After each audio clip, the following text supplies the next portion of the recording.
Hey, this is just a quick video today. I actually just got back from vacation. Some exciting things have happened. I'm sure you saw that I got gifted a copy of Dodonpachi Resurrection. I will be playing through that more probably on Saturday, actually. I'm actually going to be doing a giveaway on Saturday. I have those Blood Ally keys that I haven't really been able to give away yet, mostly because I was busy on my vacation.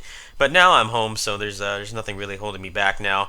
Uh, I'm sure you know Comcast is a terrible ISP, and that's what they have in NorCal. And there were numerous times where it was throttled, even when most people were not at the house. Like I think last week or last weekend, I was watching a stream, and my friend James was in his room playing Overwatch. And for some reason, having the stream open was throttling his ping like crazy, even though most of the time everybody is on their computers in that house, and most of them are not at home. Most of them are out at a restaurant.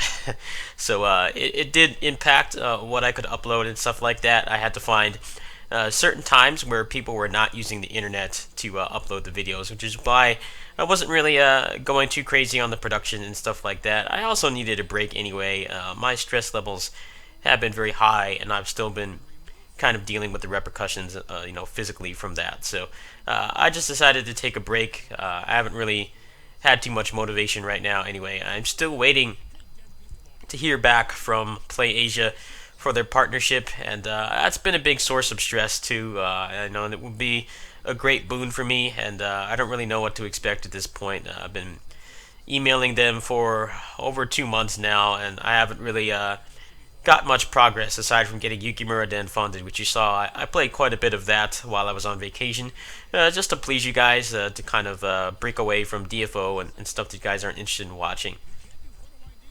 The most exciting thing that happened was actually 2 days ago. A good friend of mine, he actually gave me his old white PlayStation Vita, and he said that it had not been updated in ages. So you can probably guess why I was interested in that. I was able to, after hours and hours of having a bunch of problems, I had to get some guidance from someone on Twitter who had done it before. I actually got the Henkaku homebrew hack running on it. Now, unfortunately, I'm sure you know how the Vita works. You can't just get a TV out on it. You have to go and get it modded in Japan, which is what you guys helped fund a couple years ago. So I can't actually show it direct feed, but I actually got the Retroarch emulator working, and it is an amazing resource. Yesterday, the trip back was delayed a lot because of numerous reasons. The shuttle to the train was delayed by half an hour for no reason, which is very odd because I've made that trip like 4 years in a row now. This is the second time I've done it this year, and I've never seen the shuttle disappear. And then the train was delayed about an hour and a half, so I got back home about 2 hours after I was originally supposed to. So I had a lot of time to sit there and do nothing. So I actually did some extensive testing on the RetroArch emulator. It actually works pretty well. I'd say the hardest thing is probably getting your Vita to 3.60 because you have to basically spoof it.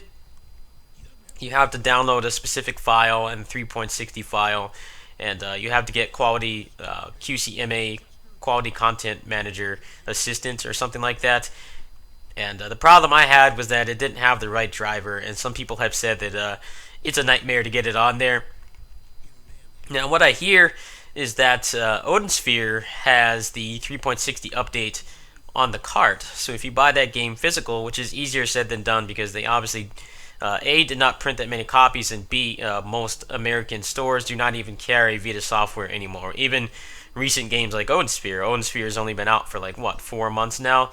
Like, you can't even find it very easily. But if you want to do it and you have an old Vita, it is still very easy to find an old Vita that's not at 3.61. You have to realize that most of the ones that you find at places like GameStop and maybe to a lesser extent Amazon, there's probably some people on Amazon that are trading in their Vitas that have it at 3.61 and have realized the grim reality that there's not that many high-profile games coming out for it. At least ones that are going to be out in translated in English and stuff like that.